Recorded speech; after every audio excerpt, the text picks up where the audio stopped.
안녕하십니까. 오늘 궂은 날씨에도 불구하고 이렇게 핑크리본 행사에 참석해 주셔서 너무 감사드리고요. 제가 제일 좋아하는 행사 중에 하나라 너무 오늘 기분이 좋습니다. 날씨는 좋지 않지만 여기 계신 환자분들도 많고 직원분들도 많지만 환자분들 뵈니 저희 2월에 전영퇴임하고 나가신 정성우 교수님이 또 더더욱 생각이 나는데, 정성우 교수님도 오늘 행사에 있다는 거 아시고 이제 환우분들 많이 그리워하셨습니다. 그래서 어찌됐건 지금 현재 뭐 병을 앓으셨든 앓고 계시든 아니면 아직은 병이 안 걸리셨던, 오늘 저희 이제 이 강의와 질의응답 시간을 통해서 유방암으로부터 조금 홀가분하게 벗어날 수 있는 시간이 되시길 모쪼록 바라고, 늘 건강하시고 평안하시길 바랍니다. 감사합니다.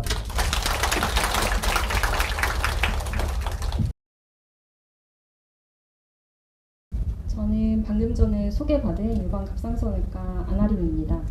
우선 제가 말씀드릴 내용은 이제 유방암에 대한 간단한 전반적인 내용과 치료에 대해서 말씀을 드리려고 하는데, 사실 준비한 양은 많은데 내용 자체가 어려운 내용은 아니니 마음 편히 들어주시면 감사하겠습니다. 이제 제가 말씀드릴 내용은 유방암의 정의, 현황, 진단, 치료 이런 식으로 말씀을 드리려고 합니다. 암이란 우리 몸을 구성하는 세포의 변화와 성장이 조절되지 않으면서 발생하는 질환을 말합니다.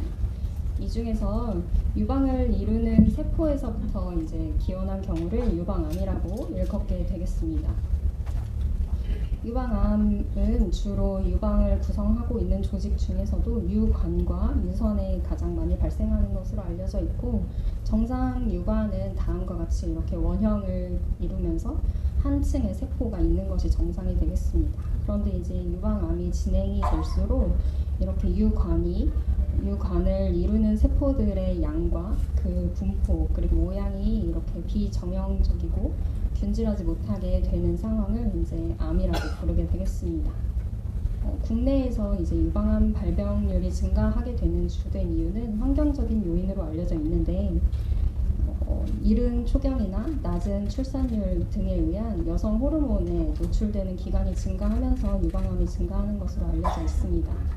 유방암의 고위험군으로는 어머니나 형제 중에 유방암의 가족력이 있거나 유방암에 관련된 유전자의 변이가 있는 경우, 첫 출산이 늦거나 출산을 하지 않거나 모유 수유를 하지 않고, 그리고 폐경 후에 비만인 경우, 술과 동물성 지방을 과잉 섭취하는 경우, 경구 피임약을 오랫동안 복용하였거나, 이제 폐경 후, 폐경 전후 증상 조절을 위해서 호르몬 대체 요법을 시행 중이거나 장기간 복용하신 분, 그리고 자궁 내막암, 난소암, 대장암의 병력이 있는 분들에게서 유방암의 위험이 높아질 수 있겠습니다. 유방암은 대부분 특히 요즘 건강검진을 많이 시행하시다 보니 초기 단계에서는 눈에 띄는 변화가 없는 경우가 많고, 유방암 환자의 3분의 1에서는 증상이 없습니다.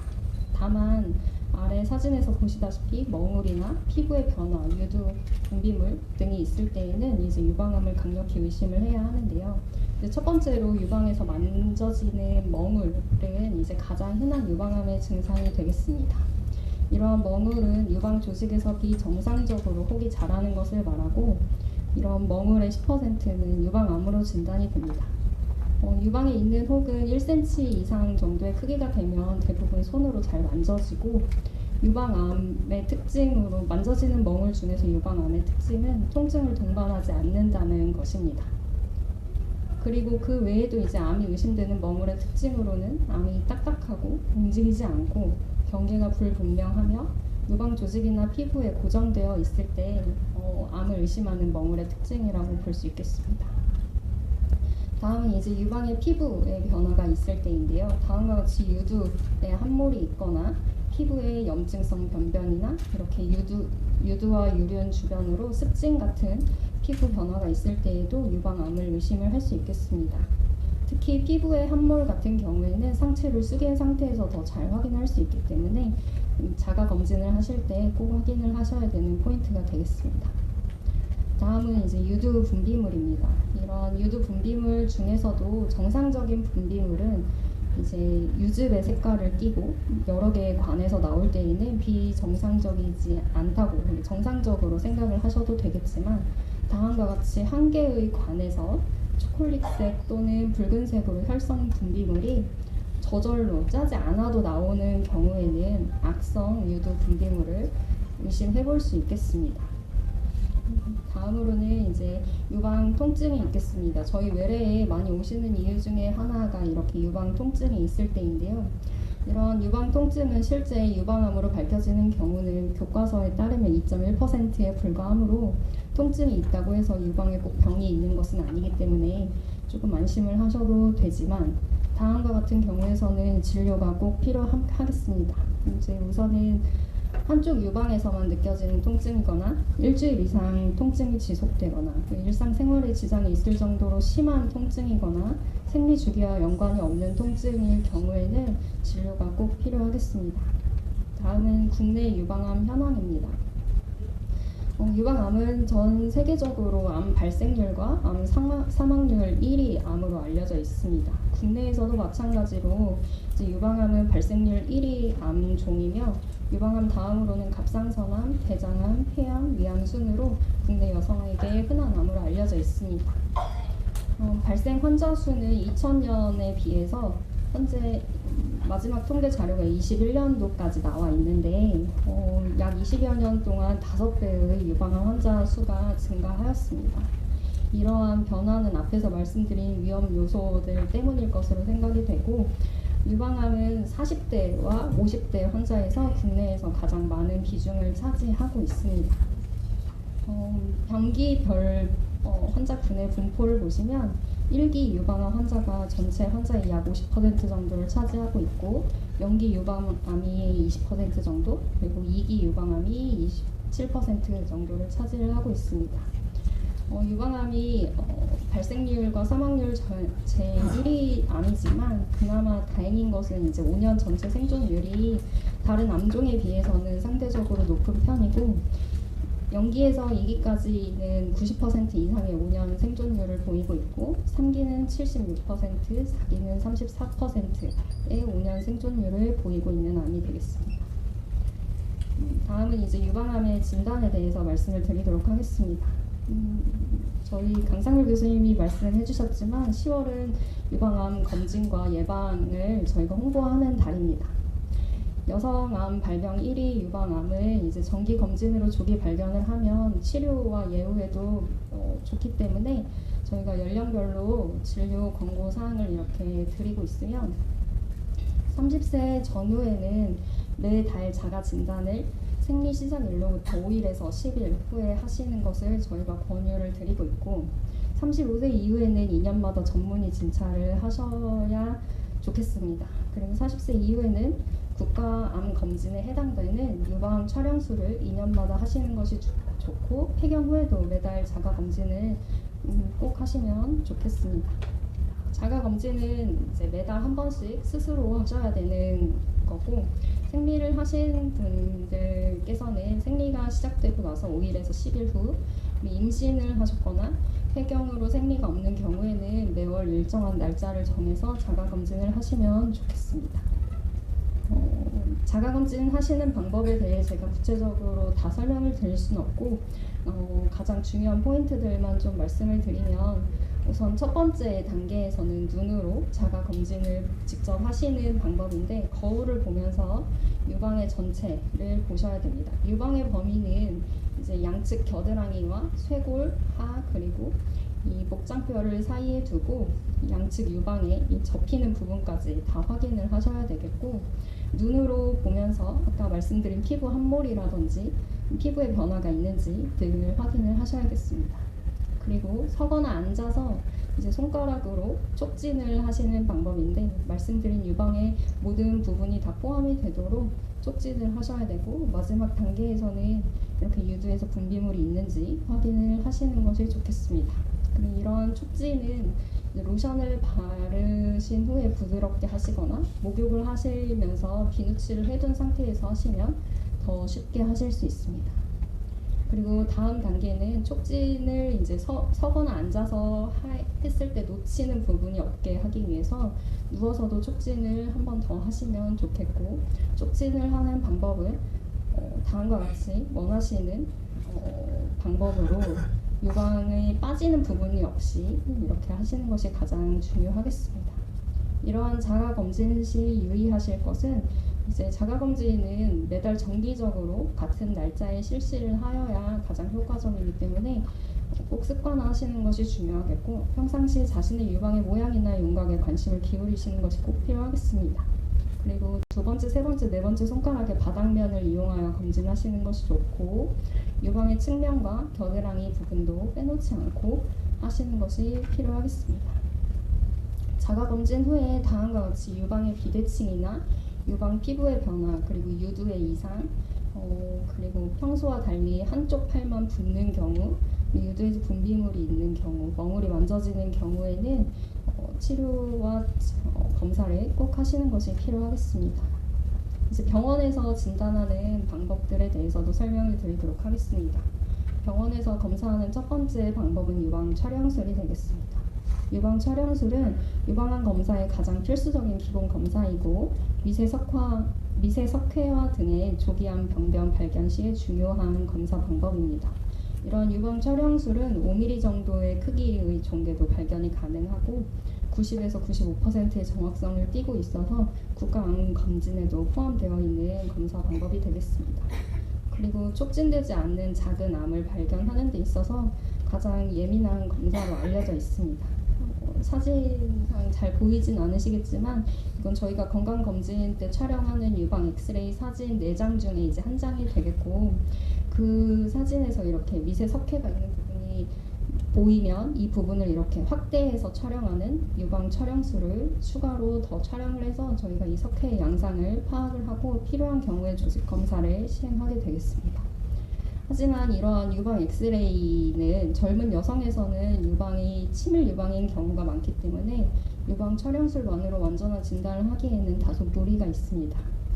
그래서 이제 폐경 후에는 대부분 유방이 지방으로 이렇게 변하기 때문에 작은 혹도 잘 발견을 할 수 있지만, 치밀 유방인 젊은 여성에서는 다음과 같이 암이 있는 부분과 유방 조직, 실질 조직이 이렇게 비슷하게 보여서 암을 놓칠 수도 있기 때문에 유방 엑스레이뿐만 아니라 유방 초음파 검사도 병행하는 것이 중요하겠습니다.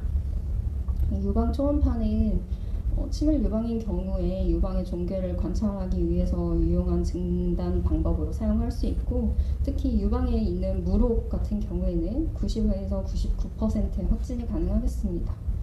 손으로 만져지지 않는 작은 종괴 조직 검사에서도 반드시 필요한 검사가 되겠고, 악성인 혹, 암인 혹과 암이 아닌 혹을 초음파에서 60에서 80% 정도 구별이 가능한 것으로 알려져 있습니다.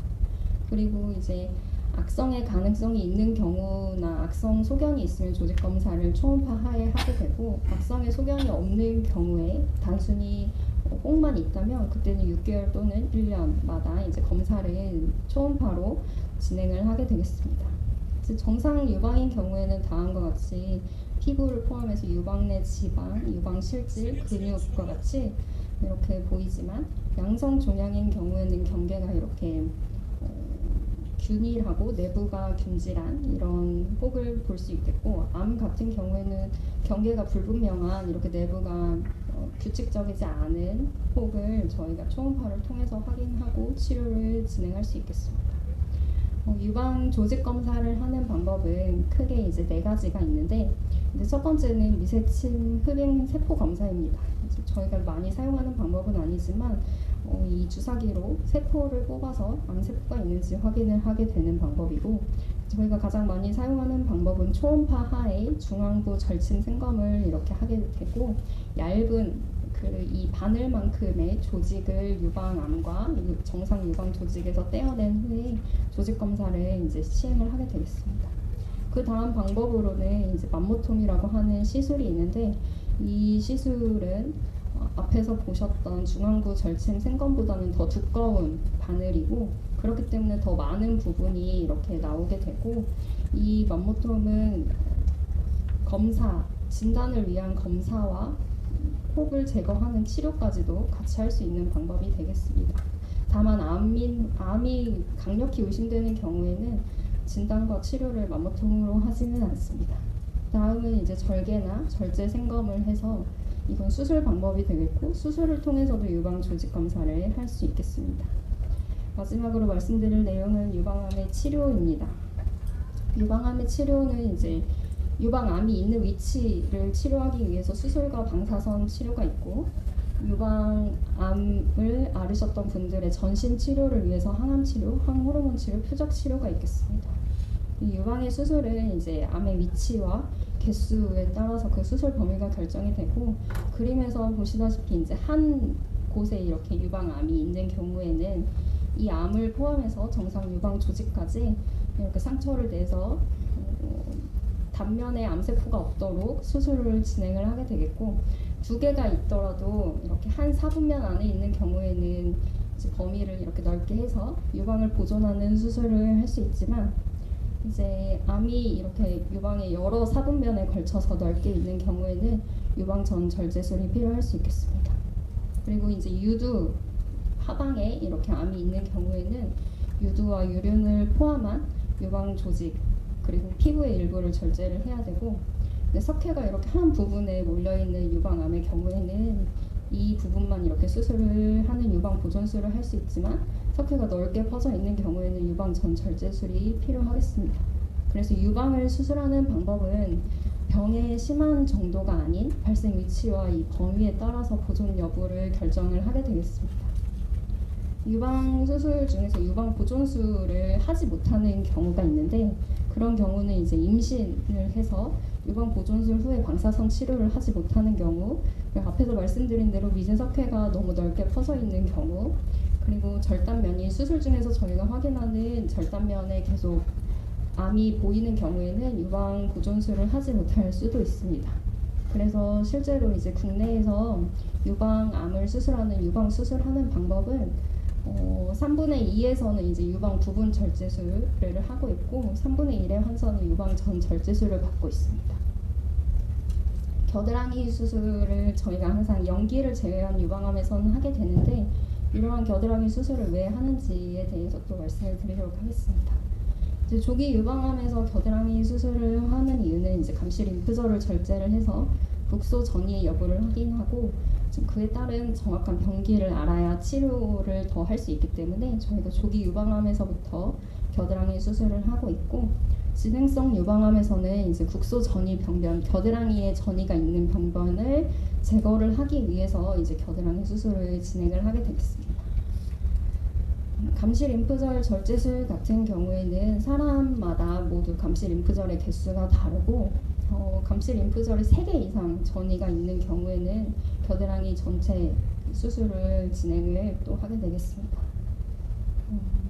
겨드랑이 애과부 림프절 곽청술 절제술은 앞에서 말씀드린 대로 감시 림프절의 전이가 3개 이상 되었거나 아니면 임상적으로 만져지거나 눈으로 보이는 림프절 전이가 있는 경우 그리고 유방암이 염증성 유방암인 경우에 이렇게 근육을 경계로 근육 밑에 있는 그리고 근육 바깥쪽 안쪽에 있는 림프절 전체를 절제하는 이런 수술을 저희가 크게 진행을 하게 되겠습니다.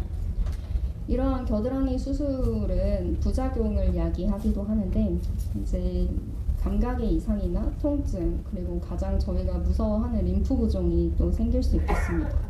이러한 림프 부종은 저희가 약 35,000여 명의 환자의 그 데이터를 통계낸 거에 따르면 약 10%, 12% 정도의 환자에서 림프 부종을 경험을 하고 있고 이러한 림프 부종은 저희가 유방과 겨드랑이 수술을 가장 크게 하는 수술을 하였을 때는 약 25%까지도 보고된 바가 있습니다. 그래서 유방 수술과 겨드랑이 수술을 최소화하는 게 최근 수술에서는 저희가 이런 림프 부종을 막기 위해서 트렌드로 변화하고 있는 중입니다. 다음은 국소 치료 중에 하나인 방사선 치료이고 이러한 방사선 치료는 암의 크기가 5cm 이상일 때 그리고 림프절 전이가 4개 이상일 때 유방을 일부만 절제한 경우 그리고 피부와 근육을 침범한 유방암이거나 전이가 있는 뇌나 뼈에 전이가 있을 때 증상을 완화하기 위해서 방사선 치료를 하게 됩니다.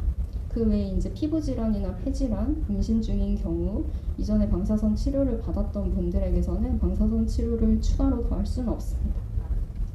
이러한 방사선 치료는 수술 후에 상처 조직이 완전히 회복되고 3에서 4주 후에 대부분 시작을 하게 되고 수술 후에 6개월 내에 하는 것이 좋다고 알려져 있으며 주말을 제외하고 매일 저희가 시행을 하게 되고 횟수는 이제 방사선 기기에 따라서 달라서 방사선 종양학과에서 상담을 받으신 후에 횟수가 결정이 되게 되고 항암 치료가 필요한 경우에는 항암 후에 3주 또는 4주 이내에 진행을 하시는 것이 방사선 치료의 적절한 시기가 되겠습니다.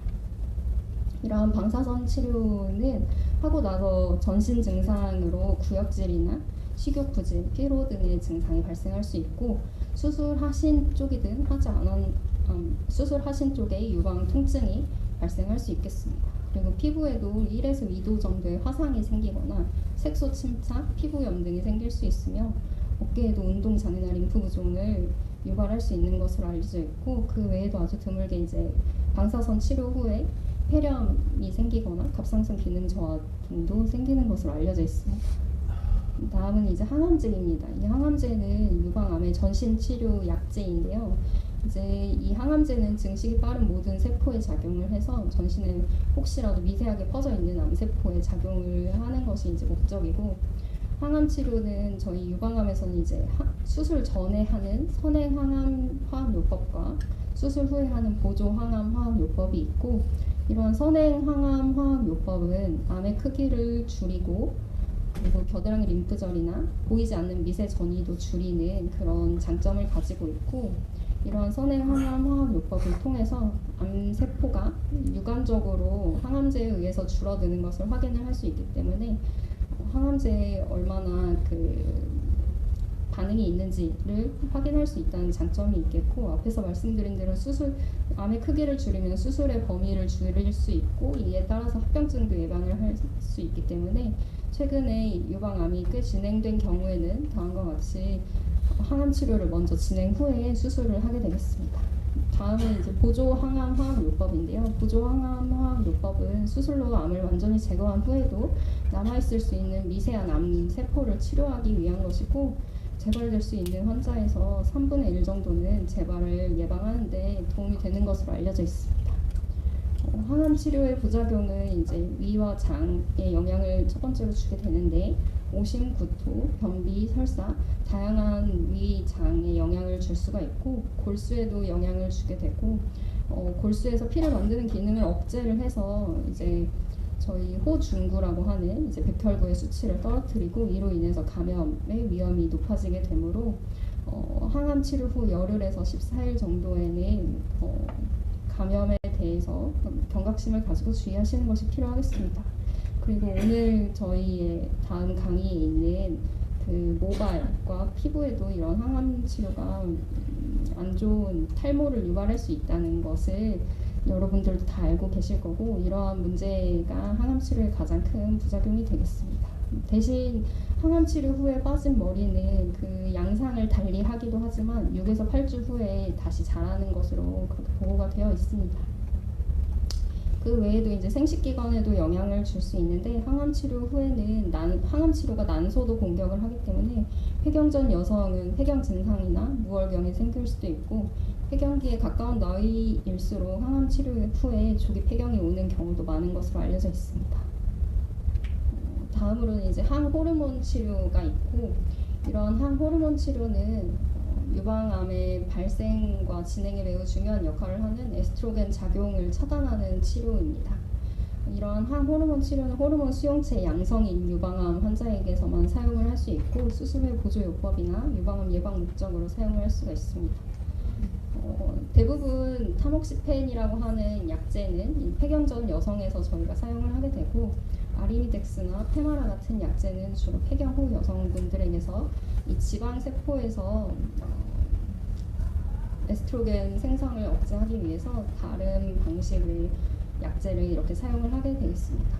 항호르몬 치료는 이제 5년 정도 치료를 하면 유방암 예방과 전이 재발 방지에 효과가 있는 것으로 알려져 있고 다만 항호르몬 치료는 안면 홍조나 생리불순, 질분비물, 아주 무섭게는 이제 자궁 내막암이나 혈전, 색전, 골다공증의 위험을 증가시키는 것으로 보고된 바가 있어서 치료를 받으실 때에는 산부인과와 골다공증 검사 등이 꼭 필요하겠습니다. 다음으로는 이제 표적 치료가 있고, 이러한 표적 치료제는 허투 양성인 유방암 환자에서 사용을 할 수 있고, 항암제와 달리 부작용이 대체로 적은 편이지만 아주 드물게 심장 독성이 발생할 수 있기 때문에 심장 초음파 검사를 저희가 같이 하면서 진행을 하고 있습니다. 이상으로 발표를 마치겠습니다.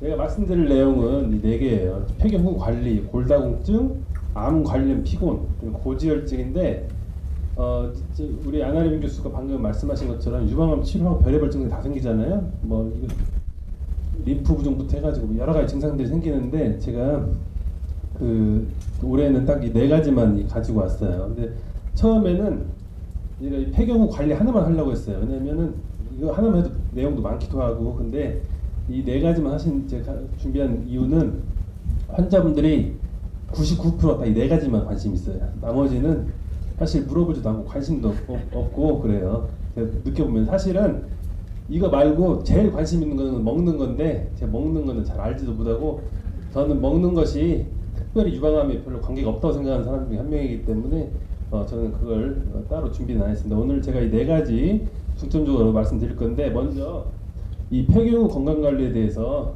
말씀을 드릴 건데, 우리 유방암은 치료의 목적이 대부분 이 에스트로겐이라는 이 호르몬을 몸 밖으로 쫓아내는 거에 우리 유방암은 목표를 두고 있어요. 얘가 우리 유방암에서는 주적이에요. 그래서 모든 치료가 이 에스트로겐이라는 것을 쫓아내거나 말려버리거나 아니면 얘가 조금이라도 있는 것을 작용을 못하게 하려고 하는 것이 우리 유방암 치료의 아주 주 목적입니다. 그러면 여러분들이 간혹 조금 이렇게 생각하시는 분도 있어요. 그러면 에스트로겐이 정말 안 좋은 거구나.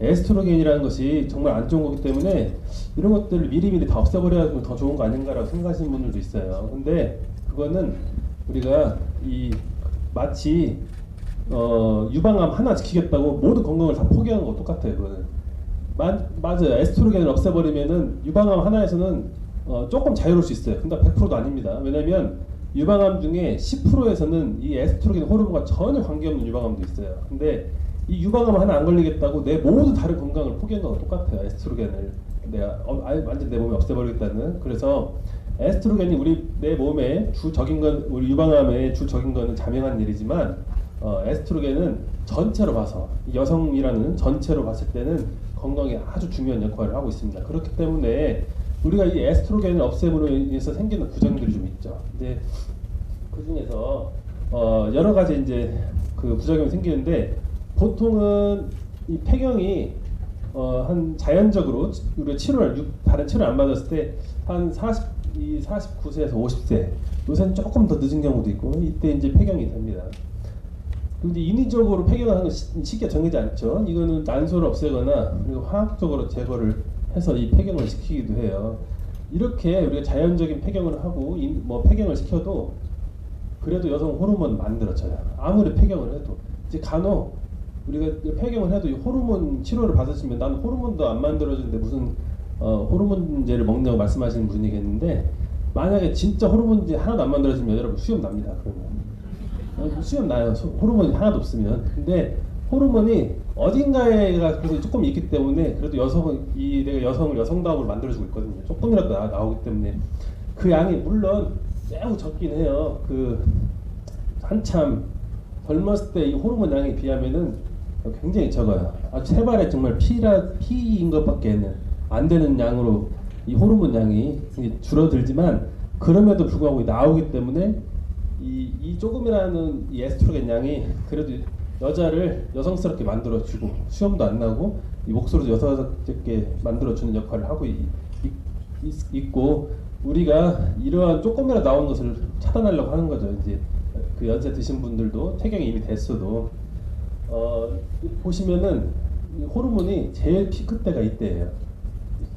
이때가 제일 많아지고 점점 호르몬이 줄어드는데, 보통은 이런 자연스럽게 호르몬이 이제 나이를 먹으면서 줄어들고 폐경이 되고 하면은 뭐 갱년기가 물론 심하게 겪으신 분들도 굉장히 심하게 고생하시지만 그래도 이 자연스럽게 폐경이 되고 이렇게 되는 경우는 수년에 걸쳐서 그런 증상이 생기기 때문에 조금 이 증상이 상대적으로 덜한데 우리 유방암을 치료 받으신 분들은 이 어느 날 갑자기 호르몬을 차단시켜 버리기 때문에 이게 이 변화가 급격하기 때문에 겪는 증상이 좀 더 심합니다. 일반적인 폐경으로 인해서.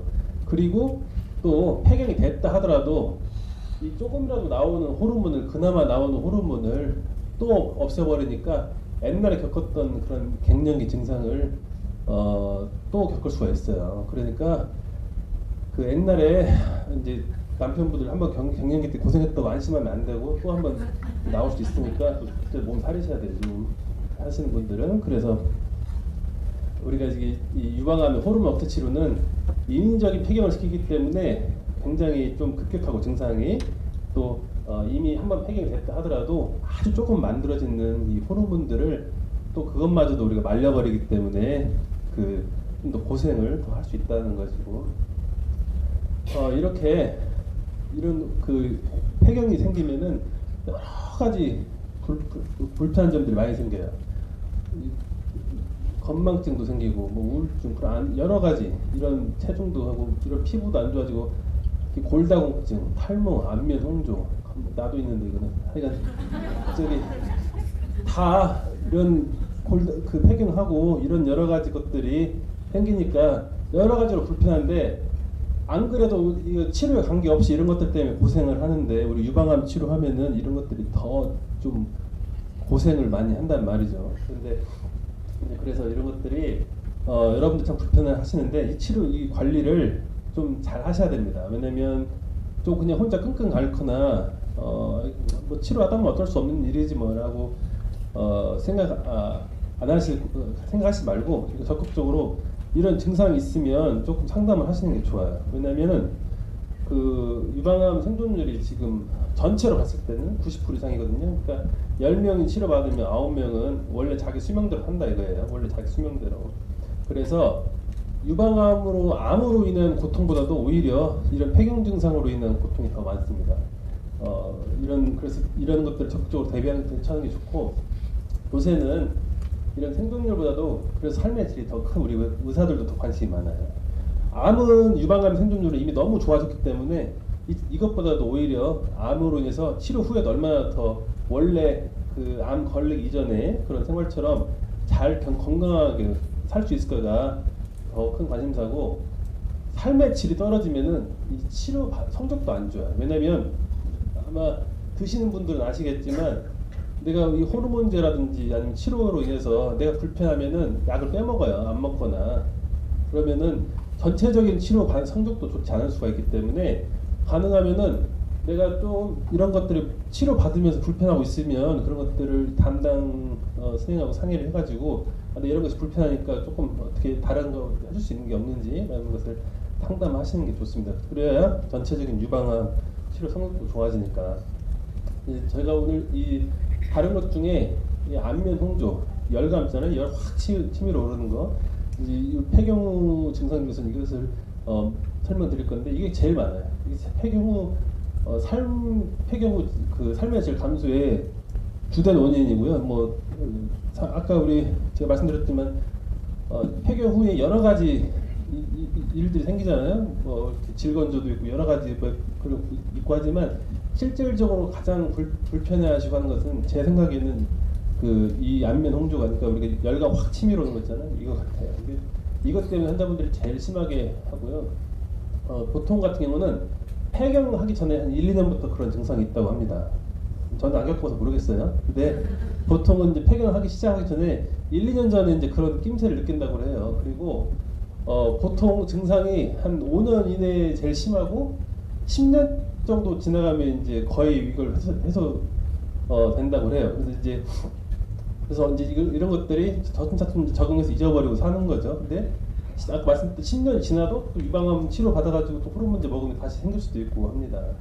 이 안면 홍조가 제일 심해서 환자분들이 치료를 해야 되는데 치료 방법은 비약물적인 치료도 있고 뭐 호르몬 비호르몬적인 약물도 있고 또 식이요법도 있어요. 여러 가지 방법이 있는데 방법이 굉장히 많아요. 그러니까 이런 것들이 방법들이 있으니까 혼자 끙끙대지 말고 상의를 해서 내가 좀 이렇게 힘드니까 좀 치료 받아 어떤 걸 좀 도움 되는 걸 했으면 좋겠다라는 것을 아는지가 중요합니다. 이 여성 호르몬제 주입이 사실 제일 효과는 좋아요. 이게 당연히 호르몬이 없어져서 생긴 증상이니까 호르몬을 넣어주면 다시 효과가 있겠죠. 이게 제일 중요한데 일반인에서는 이게 좀 사용하는 것이 나쁘진 않아요. 사실 여성 호르몬제를 일반인이 사용하는 것은 크게 나쁘지 않습니다. 근데 이제 저용량으로 유방암 환자에서도 좀 너무 힘들어하시는 사람들한테 좀 하려는 그런 시도들이 있었는데 유방암 재발이 조금 더 늘어난다고 해서 아직은 유방암 환자들에서는 이 여성 호르몬 대체요법을 하는 것은 저용량이 조금만 저용량이라 하더라도 아직은 우리가 권고는 하지 않고 있어요. 이 여성 호르몬을 주입하는 거는. 근데 이제 내가 유방암 환자가 아니고 일반 사람인데 폐경 증상이 너무 심한데 유방암이 너무 무서워서 호르몬 치료를 못하겠다는 하신 분은 생각을 조금 달리 하셔도 됩니다. 왜냐하면 그건 아까 말씀드린 대로 유방암 하나 안 걸렸다 다른 모든 건강을 포기하는 거하고 똑같아요. 차라리 내가 힘들면 여성 호르몬 치료를 하면서 유방암 검진을 잘하면 돼요. 마치 내가 교통사고 나는 게 너무 싫으니까 차를 안 타고 다니겠다는 말하고 똑같아요. 그거는 내가 교통사고가 너무 무서우니까 운전을 안 하겠다 운전을 하면서 보험을 들어오면 되잖아요. 그런 것처럼 내 폐경이 돼가지고 힘들면은 호르몬 치료 충분히 받으면서 그런 유방암 건강검진 잘 하면 됩니다. 그거는. 하지만 유방암 환자에서는 이 여성 호르몬을 주입하는 것은 이 저용량이라 하더라도 아직은 우리가 이걸 하지 않고 있어요. 조금 더 이건 연구가 필요한데 아직까지는 이게 하면 안 된다가 답입니다. 이제 그래서 비호르몬 약물 치료를 우리가 많이 하는데 이거 지금 드시는 분도 계실 거예요. 클리마토프란이라고. 대부분은 이런 것들은 생약제제입니다.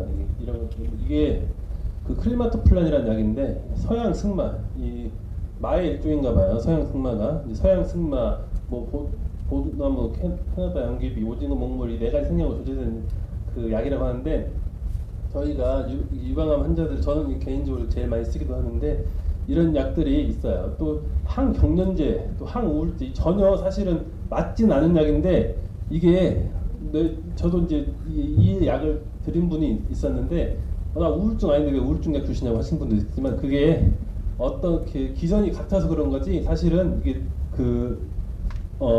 하다 보니까 그게 공통되는 기전이 있어가지고 그런 거지 꼭 우울제라고 해서 우울증 치료를 하려고 하는 건 아니에요. 마치 우리가 진통제하고 해열제하고 전혀 다르지만 같이 약이 둘 다 효과가 있듯이 이 비호르몬 약물 치료 중에는 이런 생약 성분 약도 있고 또 항경련제, 항우울제 약이 있습니다. 이거 상당히 효과 좋습니다. 이런 약도. 그래서 중요한 것은 내가 이런 폐경 증상이 있어가지고 안면 홍조가 심하면은 끙끙대지 말고 뭐가 없겠지라고 생각하지 말고 내 심한데 약이 좀 있으면 좀 말해서 약을 좀 줘라라고 말씀하시는 게 좋습니다. 그다음에 이제 비약물 치료 중에 체중 감량이 상당히 효과가 좋아요. 10% 이상 감량할 때 효과가 좋다고 합니다. 그리고 이 체중 감량은 유방암 생존율에도 이득이 있어요. 유방암 생존율에도 아까 말했지만 폐경 후에 여성 호르몬이 조금 나온다고 했잖아요. 폐경 후에 여성 호르몬이 어디서 나오냐?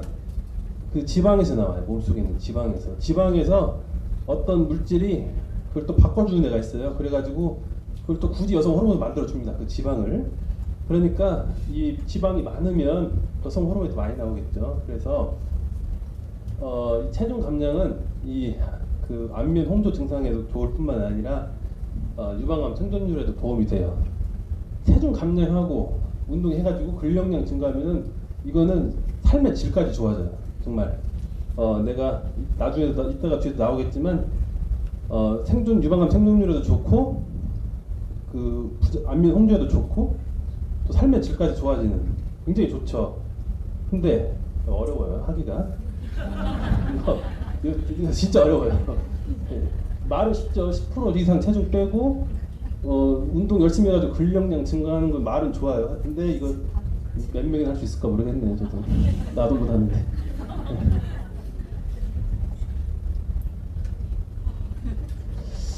이제 그 다음에 제가 제 두 번째로 이제 환자분들이 많이 물어보시는 것 중에 이제 뼈 골다공증에 대한 걸 많이 물어보셔가지고 제가 이제 골다공증에 얘기를 해드릴 텐데, 그 골다공증은 이 골에 원래 이렇게 빽빽한데 뼈가 이렇게 듬성듬성 바뀌면서 뼈 자체가 쉽게 부러질 수 있는 상태를 우리가 골다공증이라고 해요. 근데 이거는 증상이 없어요. 그래서 흔히들 착각하시는 게 내가 어깨 아프고 허리 아프고 손목 아프고 어디 아프고 해서 골다공증을 검사해서 골다공증 치료해야겠다고 하시는 분이 있는데, 그건 전혀 다른 얘기예요. 그거는 마치 배가 아려운데 등 긁는 거와 똑같은 얘기예요. 이거는 증상이 전혀 없어요. 이거는 그럼 증상 어떻게 하냐? 부러져 봐야 알아요. 넘어져 보면 알아요. 아, 이거 골다공증이었네. 내가 넘어져 보고 이거 골다공증이었구나라고 이제 그때 알게 돼요. 그러니까 이거는 내가 허리가 아프거나 손목이 아프거나 어디 무릎이 아프면은 그거는 관절염 치료를 받거나 디스크 치료를 받거나 류마티스 치료를 받거나 그래야 되지, 그건 골다공증은 전혀 관계가 없어요. 골다공증은 그냥 어떤 골이 잘 부러질 수 있겠다라는 건 예측치예요. 예측치. 이게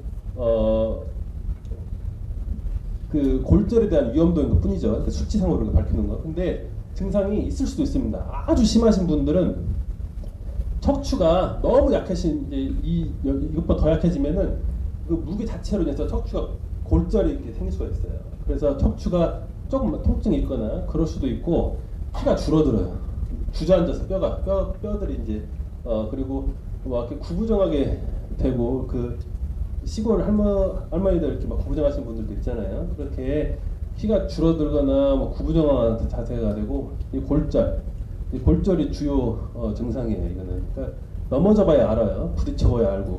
골다공증은 내가 증상이 없어서, 이 골다공증은 여러분들이 제일 많이 질문하신 게 그거기 때문에 제가 이렇게 말씀드리는 거예요. 골다공증 증상이 없고 여러분들이 호소하는 증상은 그거는 관절을 보셔야 되는 거예요.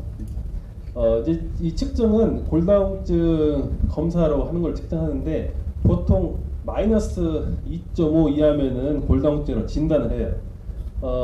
이 마이너스 5에서 마이너스 1 사이, 마이너스 2에서 마이너스 1 사이는 골 감소라고 합니다. 그러니까 이제 경범죄 정도 되는 거죠.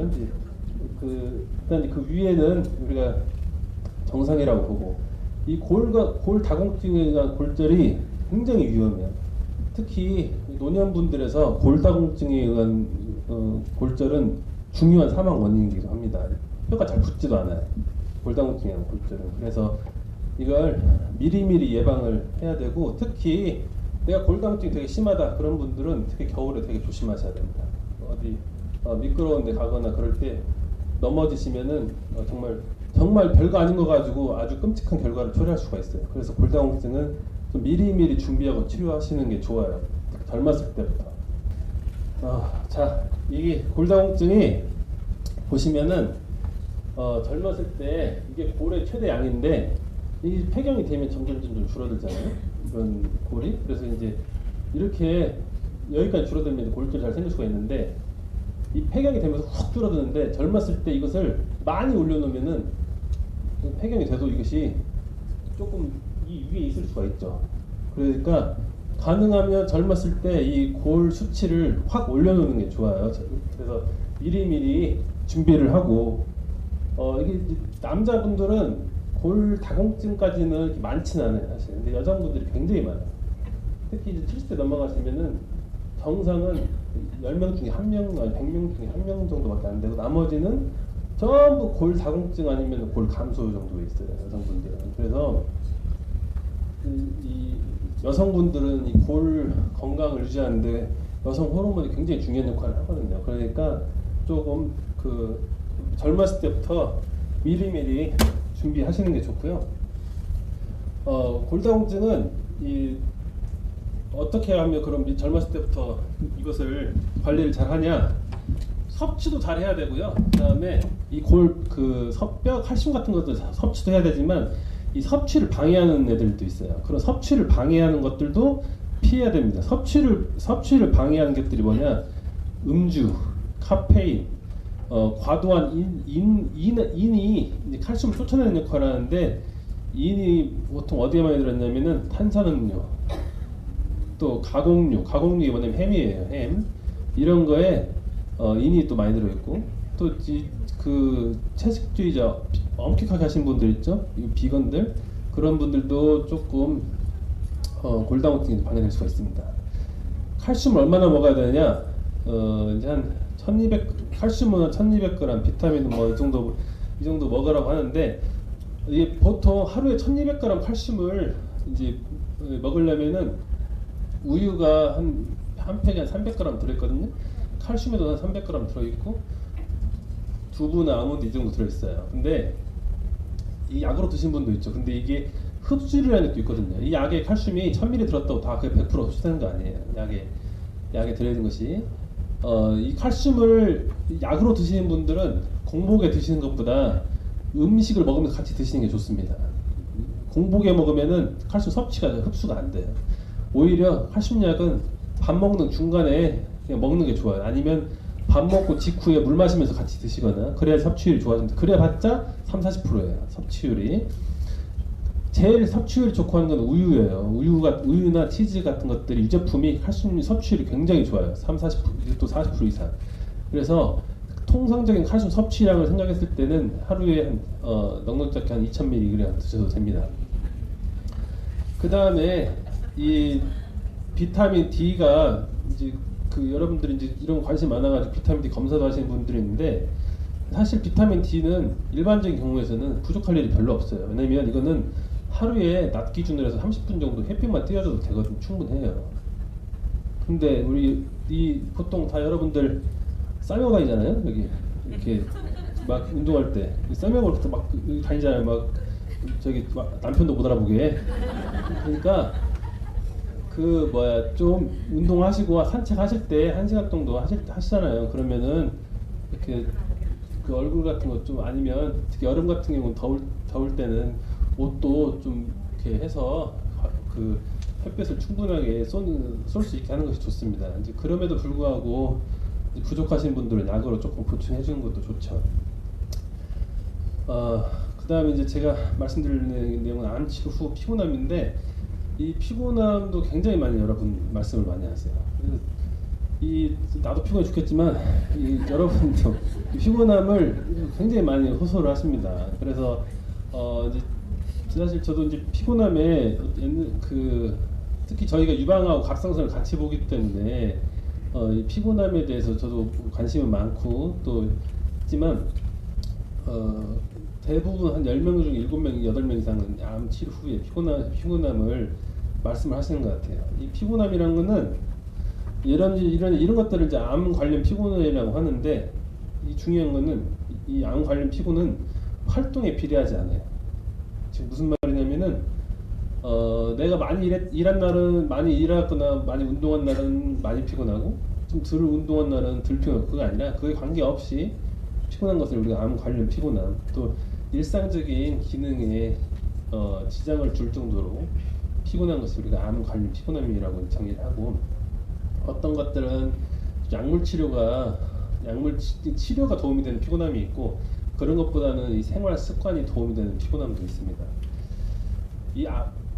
우리가 원인을 알 수 있고 교정도 할 수 있고 반드시 교정해야 되는 그런 피곤함들이 있어요. 먼저 특히 유방암 하신 분들은 수술을 했거나 항암 치료가 주요 그러죠.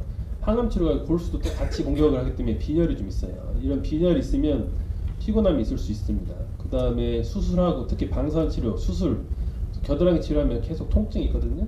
이런 통증이 만성적인 지속된 통증은 피곤함을 만들어요. 그리고 특히 수면 문제, 이 수면의 질이 내 피곤함과 굉장히 깊은 연관이 있습니다. 또 암 환자에게서 높은 비율 나타나는 우울, 불안, 그 우울함과 불안감이 꽤 많아요. 암 환자들은 그 암의 심한 정도 관계없이 암이 있으신 분들은 이 우울증과 불안증이 굉장히 많이 있습니다. 그래서 이런 것들도 내 피곤함을 많이 일으켜요. 그다음에 이제 영양 관련 문제, 치우친 식단 이런 게 뭐냐면 내가 이제 암 걸렸으니까 나는 채식 위주로 먹어야겠어. 내가 이제 갑자기 건강식 먹는다고 막 견과류만 먹고 다니고 뭐 있잖아요. 이제 갑자기 이제 그러신 분들 또 입맛도 또 이게 우울증 아까 말했던 우울이나 불안에서 입맛도 떨어져서 뭐 못 먹으시는 분들 이런 것도 있고 감염 항암 치료하면서 어떤 폐렴이라든지 어떤 그런 염증이 있었다든지 아니면 또 방사선 치료하면서 어떤 방사선 폐렴이 있다든지 그런 이런 염증도 내 만성적인 염증도 내 피곤함을 일으킵니다. 아까 우리 안나림 교수가 얘기했듯이 방사선 치료도 갑상선 기능을 좀 일으킬 수 있고요. 우리 유방암은 사실 많지는 않지만 그다음에 일부 항암 치료 저희가 하는 항암 치료 갑상선 기능 저하를 유발할 수도 있습니다. 물론 갑상선 관련된 피곤함은 되게 많지는 않아요.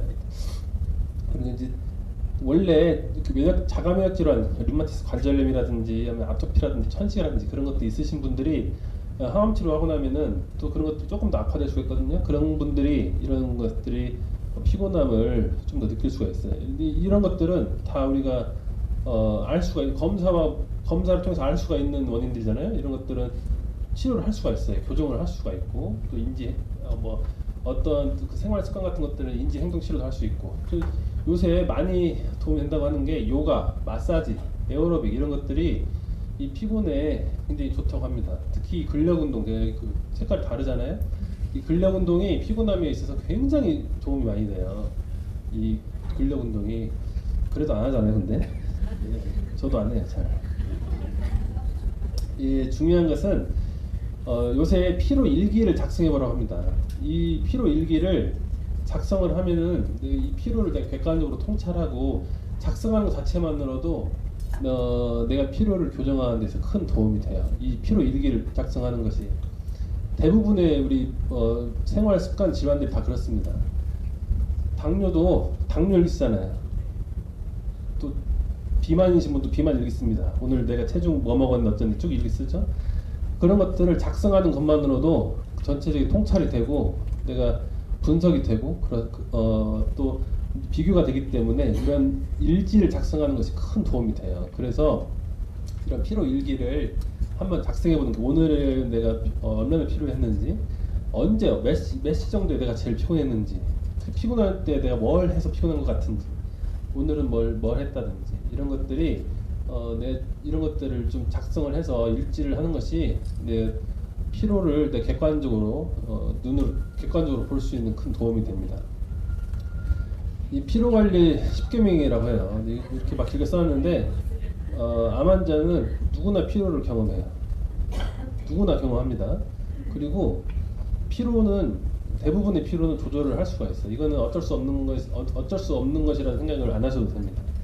말씀드린 대로 피로 일기를 좀 쓰시고요. 근데 피곤하니까 아무것도 안 해야지라고 생각하시고 과도하게 퍼져 있으면 오히려 더 피로가 증가해요. 규칙적인 운동이 도움이 되고 균형 잡힌 식사가 필수적이고 물을 좀 자주 드시는 게 좋아요. 내가 요새 저도 그러지만 아이스 아메리카노 먹는다 물 안 먹으면 안 되고 이런 충분한 수분 섭취가 피로 관리에 좀 좋습니다. 당연히 숙면은 피로 관리에 도움이 되는데 앞서 말했듯이 여기에 그 수면 문제가 있잖아요. 그래서 이런 수면 문제가 좀 문제 있으신 분들은 거기에 그 관련 상담을 하시는 것도 좋습니다. 특히 이제 뭐 신경정신과나 신경과가 있는 그런 데서 좀 그래도 전문가한테 상담을 받으시는 것도 좋습니다. 그래서 우울증 이런 것들도 좀 적극적으로 대처를 하시고 힘들 땐 주변에 도와달라고 요청을 하시는 것도 좋아요. 특히 여기 다 어머니들인데 어머니들이 빨래하고 집안일하고 뭐 다 담당하시잖아요. 근데 이제 피곤하면은 그래도 어쩔 수 없어 내가 해야지라고 생각하지 마시고 피곤하면은 내가 밥은 했으면 설거지는 그 아저씨 시키시든지 아니면 안 해요? 예. 그냥 아저씨 데리고 오시지 그랬어요. 네. 내년에 데리고 오세요. 예. 힘들 때는 좀 주변인들한테 도움을 해서 같이 이겨나가는 것이 중요하지. 내가 다 따라하려고 하면은 피곤합니다. 그래서 이런 피로는 좀 내가 적극적으로 대처를 해야 한다는 것을 잘 명심을 해주셨으면 좋겠습니다. 그다음에 또 고지혈증 관리인데 이 고지혈증은 여러분들이 진짜 어떤 분들은 저보다 더 전문가 같기도 해요. 이게 제가 암 치료하면서 느낀 건데 심지어 어떤 분은 전이가 돼가지고 전이하신 분들 3개월마다 검사하잖아요. 검사해가지고 폐 전이가 저번보다 조금 줄었어요, 어쩌어요, 아니면 뭐 간에 새로운 뭐가 보이네요라고 얘기를 해도 어떤 분들은 올해 콜레스테롤 몇 점이에요? 그렇게 물어보신 그것부터 물어보신 분들이 엄청 많아요. 콜레스테롤 굉장히 관심 많으시더라고요. 대부분의 뭐 다른 것들 검사 결과를 다 얘기해도 대부분의 환자들이 콜레스테롤 먼저 물어봐요. 그 얼마냐고.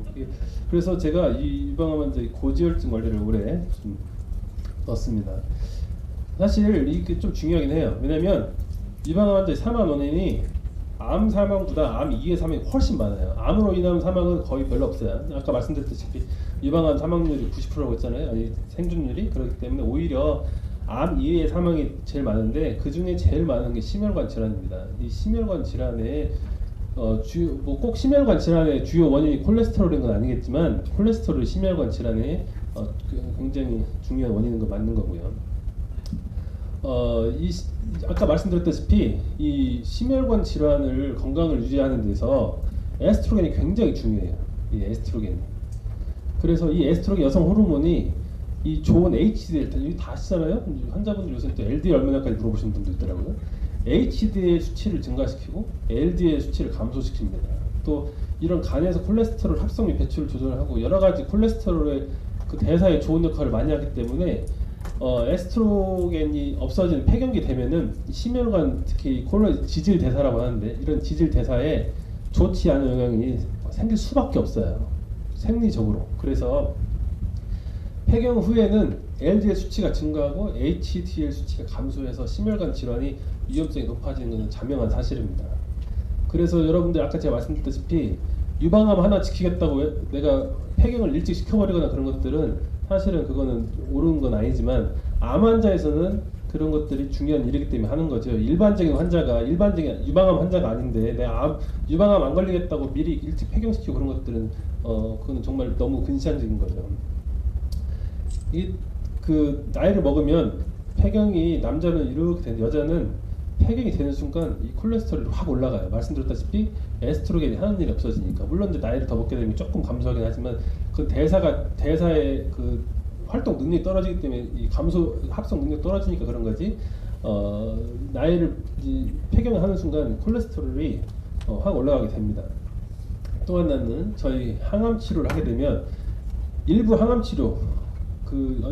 치료가 중성지방을 상승시키기도 하고 우리가 하는 호르몬 억제 치료가 특히 여러분들 페마르라든지 뭐 그런 드시는 거 아레미덱스라든지 그런 것들이 콜레스테롤을 좀 상승시켜요. 이런 것들 여러 가지 이유로 유방암 환자들이 안 그래도 폐경에 이런 약 치료까지 하니까 콜레스테롤 수치가 당연히 이제 올라가는데 우리나라에서는 고지혈증 진단 기준은 LDL 콜레스테롤이 나쁜 콜레스테롤이 160 이상이면은 LDL 콜레스테롤이 높다고 하고 치료를 해야 한다고 해요. 저도 엊그저께 검사했는데 188 나왔더라고요, LDL. 이제 저도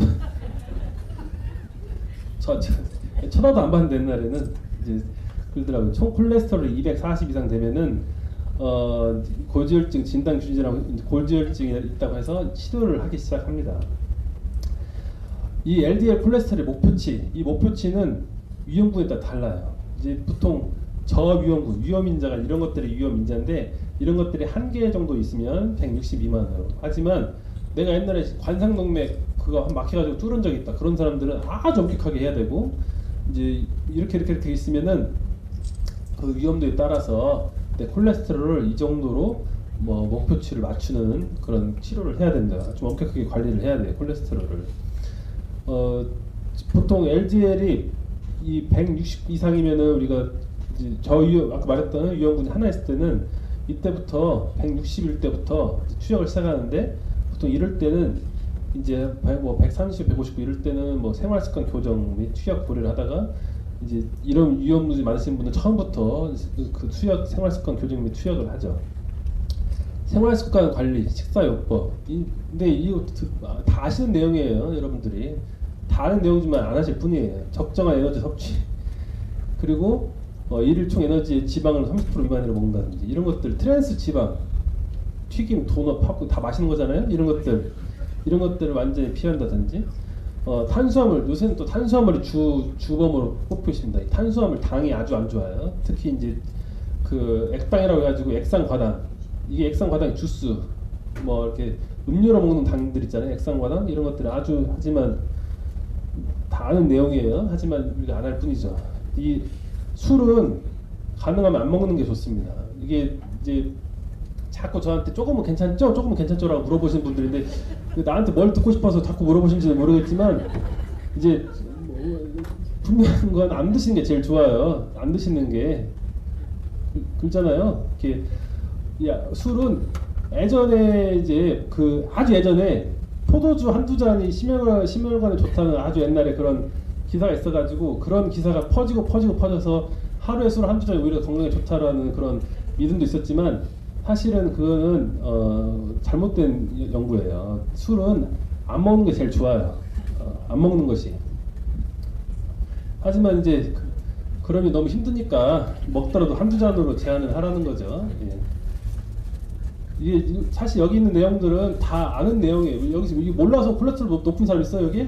없잖아요. 다 아는 내용인데 이제 못하니까 그것을 우리가 효자가 된 방법을 몰라서 효자인 사람 있나? 다 알지만 우리가 못하니까 효자가 안 되는 거잖아요. 그런 것처럼 다 아는 내용이 이런 것들이. 하지만 우리가 하긴 어렵다.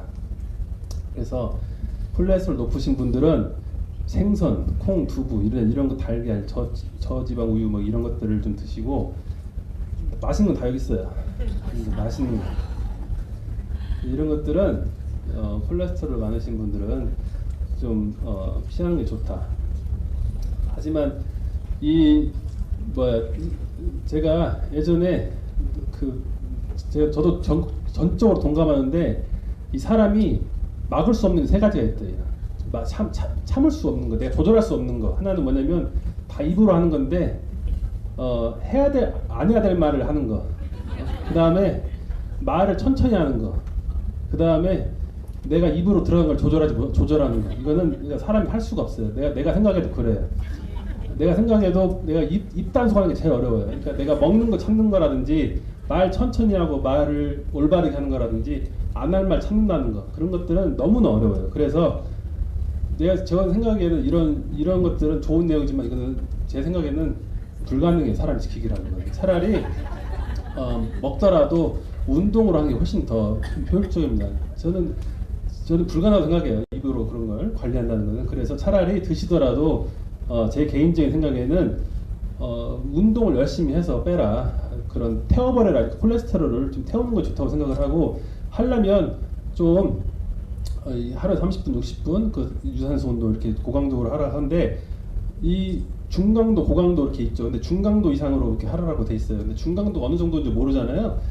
중강도는 어느 정도냐면은 옆 사람하고 대화가 안 될 정도의 강도예요. 옆 사람하고 대화가 어려울 정도의 강도. 그러면 옆 사람하고 천천히 옆 사람하고 대화가 가능한 운동은 뭐냐? 그건 산책. 운동이 아니라. 우리가 책상에 앉아 있다고 다 공부하는 게 아니잖아요. 책상에 앉아 있다고. 그런 것처럼 내가 옆 사람하고 대화가 좀 어려울 정도의 강도가 운동이지, 그 이하는 그냥 산책.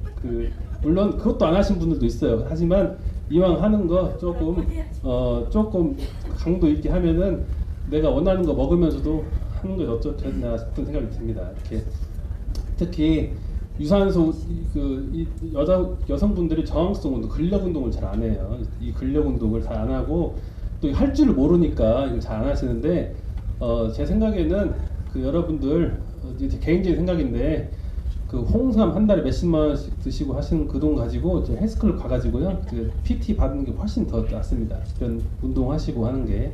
그러니까 아까 말씀드렸다시피 할 수 있으신 분은 먹는 것까지 하시고, 그거 못 하시는, 저도 못 하지만 그거 못 하시는 분들은 생활습관 관리, 운동 열심히 하시는 게 여러분들의 건강한 생활을 하는 데 있어서 도움이 될 것 같습니다. 제가 말씀드린 내용은 여기까지입니다. 감사합니다.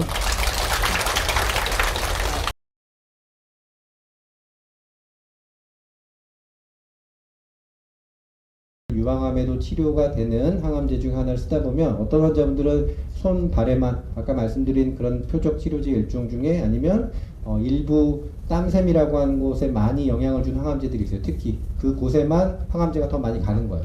그래서 그 부위만 가렵거나 아프거나 따갑거나 하는데 자 손발의 기능이 여러분들이 별거 아닌 것 같지만 매일마다 디뎌야 되는데 이 부위가 이렇게 고름이 있고 딱딱하고 물집이 생기면 보행이 쉽지 않겠죠. 굉장히 고통스럽다. 그래서 이런 질환들도 생길 수 있는데 경미하면 저희가 발현약만과 치료하지만 심하면 또 먹약도 써야 되기 때문에 이런 경우도 생기면 피부과에 오셔야 된다라는 거고 그래서 이걸 이제 뭐 그레이드를 증상의 정도에 따라서 경하냐 심하냐 뭐 훨씬 심하냐에 따라서 대부분은 그냥 저희가 보존적으로 치료를 하면서 항암 치료를 같이 하실 수 있도록 이렇게 안내를 해드리는데 정이 너무 힘든 경우에는 약제를 일시적으로 감량하거나 줄여야 되는 경우도 있을 수 있겠다라고 알고 계시면 될 것 같습니다. 그 다음에 손발톱의 변화는 비교적 흔하게 오죠. 손발톱 주위가 염증이 생기거나 손발톱이 이제 이상하게 나거나 항암제들 때문에 손발톱 세포가 이제 파괴되는 거죠. 이런 문제들도 흔히 생길 수 있다라는 거고 아까 말씀드린 이제 피부 건조증 이거는 이제 굳이 항암제뿐만 아니고도 에스트로겐을 박탈시키는 그런 치료를 하면 전체적으로 피부가 건조해지는데 그 중에 제일 건조해지기 쉬운 부위는 팔, 다리 바깥쪽하고 옆구리 쪽 이런데 왜 그러냐면 원래는 그 부위 자체가 다른 부위에 비해서 기름을 만들어내는 세포가 적어요. 그래서 겨울 되면은 여러분들이 그 부위가 먼저 가려워지는 일들이 그런 거니까 이따 뒤에 설명드리겠지만 보습제를 쉬지 않고 발라야 되겠죠. 몸에서 안 나오니까 밖에서 자꾸 보충을 해줘야 된다라는 거고 그 다음에 피부 발진이나 두드러기는 보통 이제 이렇게 모기 물린 것처럼 올라오는 현상인데 굉장히 가려움이 심한데 이거는 이제 일시적으로 오는 문제들이기 때문에 충분히 저희가 이제 조절이 가능하고 지나간다라는 거고 그 다음에 가끔 일부 항암제 중에는 약만 가지고 병이 생기는 게 아니라 약을 먹고 햇빛을 받게 되면 그 부위에만 이렇게 완전히 그을리거나 탄 것처럼 생기는 이런 피부염들이 생기는 경우도 있어요. 그럼 당연히 이런 경우에는 약물도 문제지만 자외선 노출을 피해야 되겠죠. 그래서 이런 피부염들이 생긴다고 하면 이것도 마찬가지로 피부과에 한번 오셔서 얘기를 해야 된다라는 거고 그 다음에 드물게 생기지만 유방암에서 치료하는 항암 치료제 중에 뭐 도세탁센, 5FU, 사이톡산 이런 약들 있죠. 이런 약들은 이제 주사를 하는 과정 중에 그 부위에만 주사약이 피부로 이제 뭐 흐르거나 해서 생기는 이제 정맥염이라고 하는 이런 염증들이 생기는 경우들도 있고 근데 이런 것들은 이제 바로 즉시 이제 의료진에게 알려서 치료를 해야 된다라는 거죠. 그래서 이런 병변들이 여러분들이 치료 과정 중에 생길 수 있는 피부 이상이다라는 거고 앞서 말씀드린 그런 정도의 사진 정도 이상이 있으면 꼭 주치의 선생님하고 상의하셔서 저희한테 이제 협진 의뢰를 해주시면 저희가 가서 직접 이제 치료를 하고 설명해드린다라는 거죠. 그러면 일반적으로 그러면 이런 피부에 대한 관리는 어떻게 할 것이냐라는 거 그냥 이거는 유방암이 있고 없고에 상관없이 여러분들이 이제 이 연령대 여성분들이 이미 시작을 다 해야 되는 부분들이에요. 그래서 그냥 주의 깊게 들으시면 되는데 누구나가 아는 아까 강상현 교수께서 말씀하신 대로 누구나가 알고 있지만 잘 하지 않는 그런 거. 근데 아까 거보다는 이거는 훨씬 쉬워요. 왜냐면 여러분들 이 연령대 여자분들은 제가 말을 안 해도 스스로 하세요. 왜? 내 피부는 소중하니까. 그래서 우리 남자들은 안 하지만 여자분들은 하지 말라고 해도 하고 계시는 건데 혹시 이제 설명하는 것 중에 내가 잘못하고 있는 것이 있는지 한번 보시면 되는 겁니다. 당연히 피부의 보습을 위해서는 수분을 충분히 보충을 해야 되고 실내 습도는 적당하게 유지해야 되겠죠. 그리고 목욕을 뜨겁게 하거나 오래 하면 수분을 보충할 거라고 생각하지만 절대 그렇지 않습니다. 오히려 피부가 말라요. 그래서 땀을 씻어내는 목적으로는 5분 이내 정도만 해야 되고 때를 밀지 않아야 되고 목욕은 10분에서 20분 이내 하고 미지근한 물로 하고 물기는 당연히 완전히 닦아내지 않고 촉촉한 상태에서 보습제를 충분히 발라야 된다는 거고 여러분들 좋아하시는 사우나나 이런 거 굉장히 안 좋아요. 홍조가 생기고 피부를 더 마르게 하기 때문에 그런 것들이 별로 안 좋다라는 거고 당연히 꽉 조이는 옷이나 이런 것들 피해야 되고 통풍이 잘 되고 부드러운 면 소재의 옷을 입는 것은 뭐 당연한 일이겠죠. 그리고 가려움증의 관리를 위해서 많은 환자분들이 피부과 오시면 이렇게 얘기해요. 가려움이 너무 심해서 긁었다. 그러면 이제 피부과 가세요. 긁지 마세요. 그러면 가려운데 어떻게 하는 거냐. 그래서 이 이제 계속 되풀이 되는 거예요. 긁지 마세요. 어떻게 하냐. 긁지 마세요. 긁었는데요. 이게 계속 되풀이 되는 거예요. 근데 왜 긁지 말라고 제가 말씀드리냐면 긁으면 긁을수록 이게 좀 복잡한 얘기인데 그 피부 내에서 가려움을 더 만드는 그런 이제 가려움 유발 물질이라는 게 있어요. 뭐 우리가 면역 물질, 사이토카인이라고 이런 물질이 계속 나오게 되면 그게 또 염증을 일으켜서 계속 가려움을 일으키기 때문에 가급적이면 긁는 것보다는 물수건으로 대거나 다른 보습제를 쓰거나 하는 방법들을 택해야 되겠다라고 얘기를 하는데, 자, 그래서 여기 저희 의과대 학생들한테 제가 이제 강의할 때 쓰는 건데, 저희 어린 시절 여기 다 비슷하십니다. 우리 초등학교 때 소풍 가면은 다 뭐 사가지고 가면 우리 할머니 위해서 다 효자손을 하나씩 사가지고 왔어요. 네, 이쁨 받으려고. 용돈을 딱 그거 살 만큼만 주시니까 그거 딱 사서 드렸다고 했어요. 막 긁고 계시면 이게 효자손일까요? 불효자손일까요? 그렇죠. 그러지 말고 저도 나이를 조금씩 이제 아직은 괜찮지만 나이를 먹어가면서 느끼는 게 연세가 많이 드시면은 저희 할머니도 그랬지만 뭐라고 내 손발톱을 깎는 게 너무 힘들다고 얘기했어요. 허리가 안 굽혀지고 눈이 안 보이고. 네, 그래서 손발톱을 저는 그래서 요걸 사지 말고 차라리 우리 아들한테 야 할머니한테 손발톱 이 깎기를 너 휴게소 가면 긴 거 있어, 큰 거. 그런 거 사다 드리라고 하거든요. 왜 그러냐면 손발톱을 못 긁도록 가급적이면 적절하게 너무 길게 남기지 않도록 하는 게 피부 가려움증을 막는 길이니까 이런 걸 해야 된다라는 말씀을 드리고 싶고, 보습제는 피부과 의사니까 항상 물어보세요. 전화로도 맨날 와요. 카톡으로도 와요. 뭐 사야 돼? 어느 회사 거 써야 돼? 그리고 내가 이거 주변 사람이 좋다고 이거 했는데 프랑스 가서 여행 갔다 사왔더니 좋은 거야? 다 필요 없고 냄새 안 나는 자극이 적은 걸 가지고 열심히 해주는 것이 좋다. 브랜드가 중요한 것이 아니다 라는 말씀 드리고 싶고, 다만 그냥 맨 피부에다가 막 기름 오일 같은 거 바른 분이 있어요. 절대 도움 안 돼요. 왜? 수분을 보충해주고 기름을 막을 쳐줘야 수분이 안 나가죠.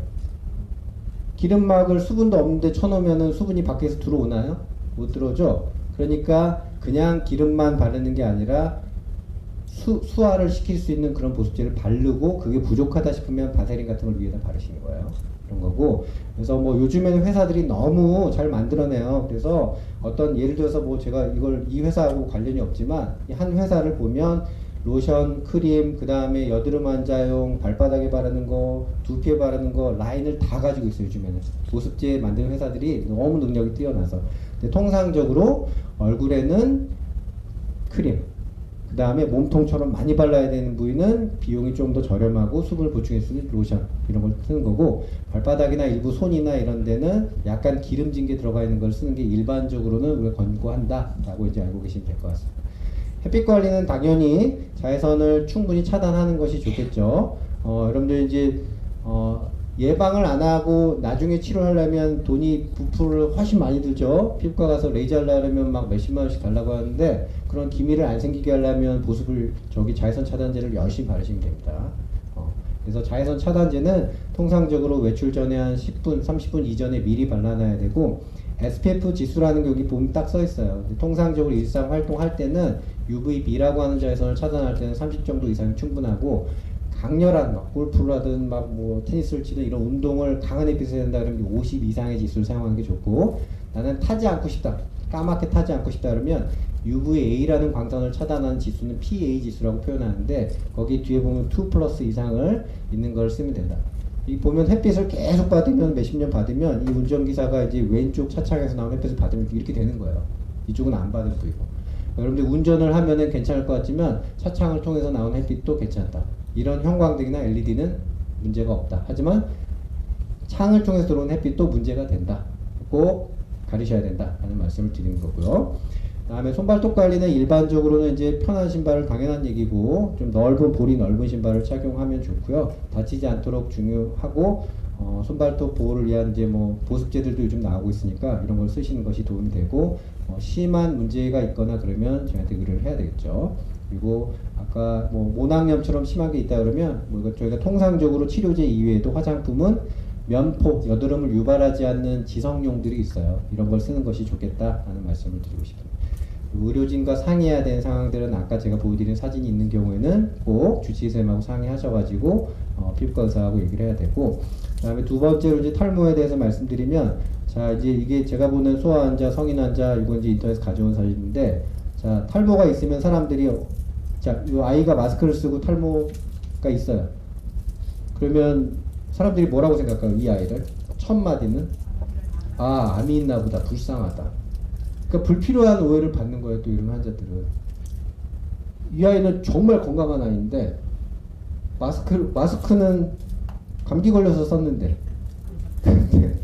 그러니까 또 이제 반대로 또 암이 걸리신 환자분들한테서도 탈모가 생기는 순간에 사람들이 나를 이렇게 볼까라는 그런 불안감과 두려움과 그런 게 있으면 자꾸 사람이 위축되고 우울하고 누굴 만나기 싫고 누가 만나러 나가라 그러면 안 나가는 거죠 이제. 그래서 너무 힘든 일인데 아까 말씀드린 대로 그런 항암제를 쓰거나 하는 과정 중들의 그 모발 세포들의 영향을 받아 생길 수 있는데 이게 겉으로 드러나는 증상이기 때문에 환자들이 굉장히 심한 우울감과 자신감 저하를 겪는다. 그래서 실제로 이 국내 조사에 따르면 여성암 환자의 47%가 가장 힘든 게 뭐예요? 그러면 탈모가 가장 힘들다 이런 얘기를 한다고 해요. 그리고 이런 것들이 당연히 일상적인 생활에 영향을 준다. 직장에 나가야 되는데 오늘 가기 싫은 거예요 이제.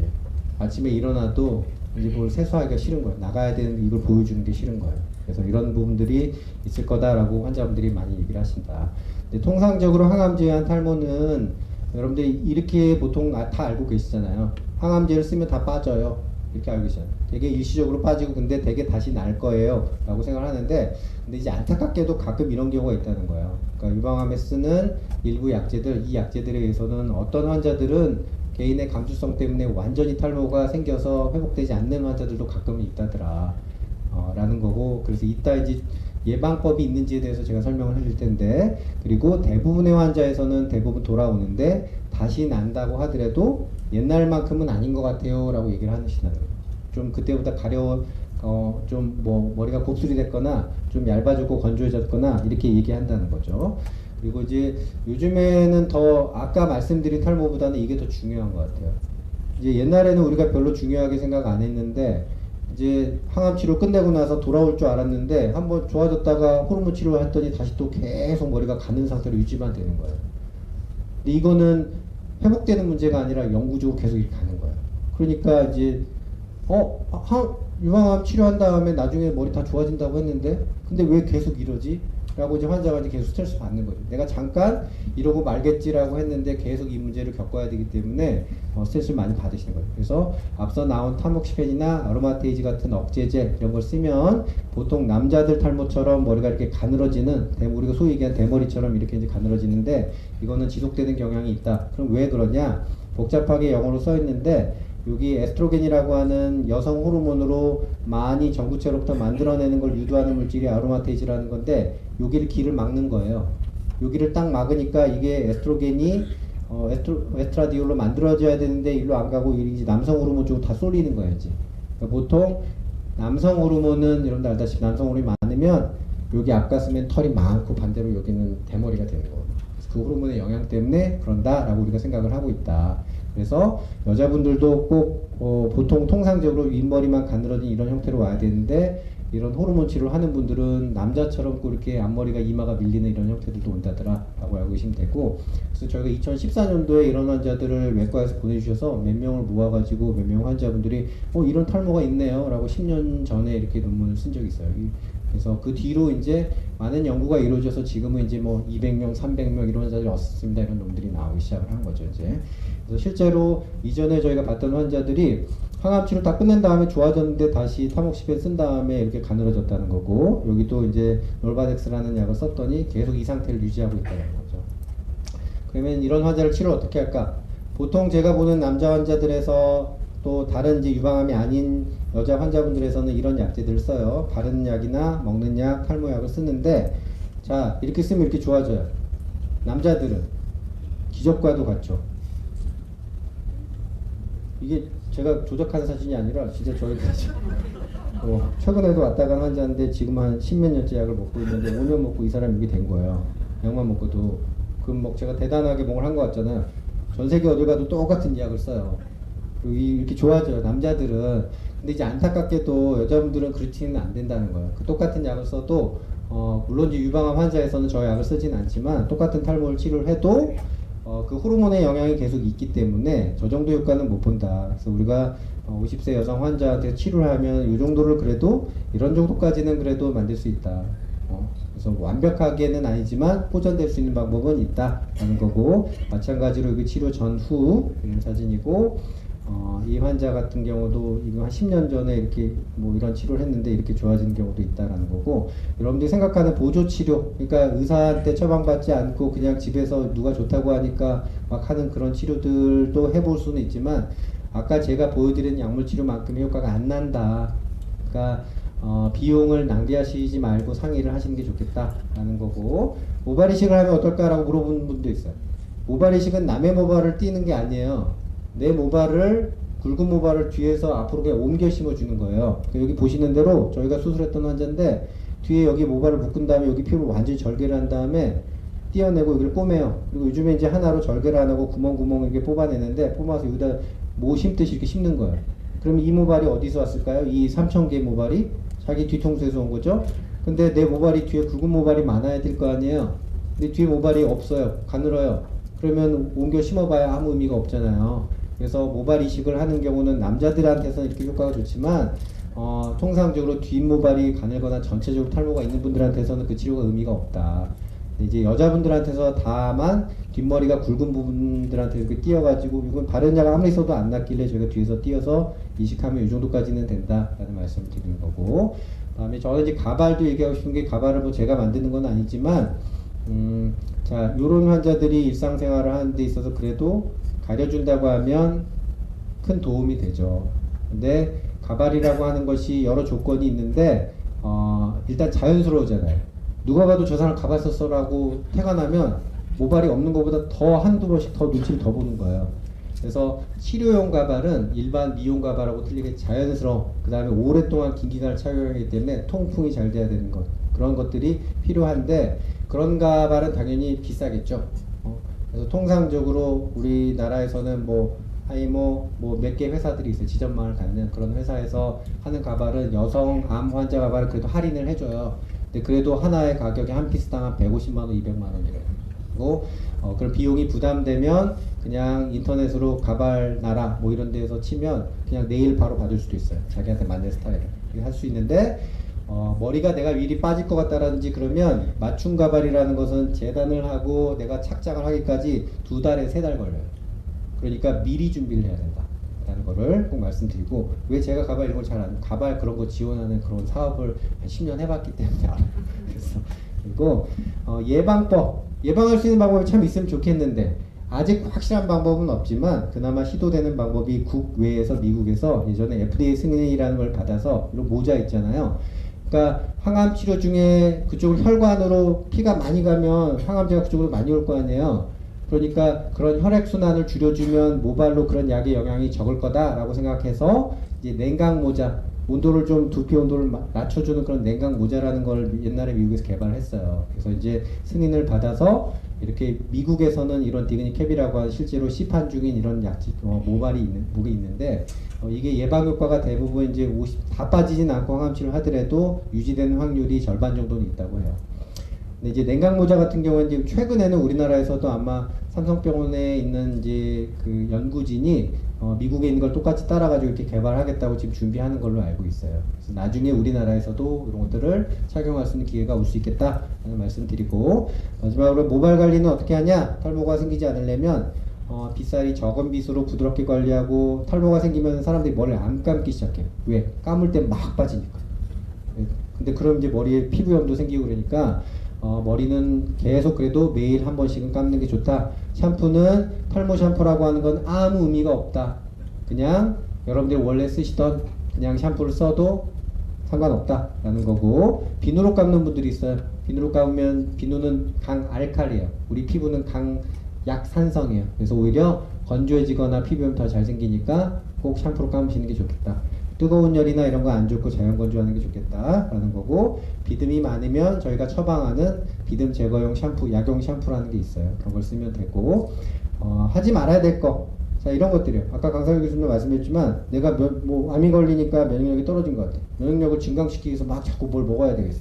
라든지 두피 염증이 있으니까 막 돈을 막 주면서 두피 관리를 하면 뭔가 좋아질 거고 탈모 개선될 것 같아. 아까 말씀드린 탈모 방지 샴푸나 영양제나 뭐 이런 거 하면 좋을 것 같아. 다 의미 없어요.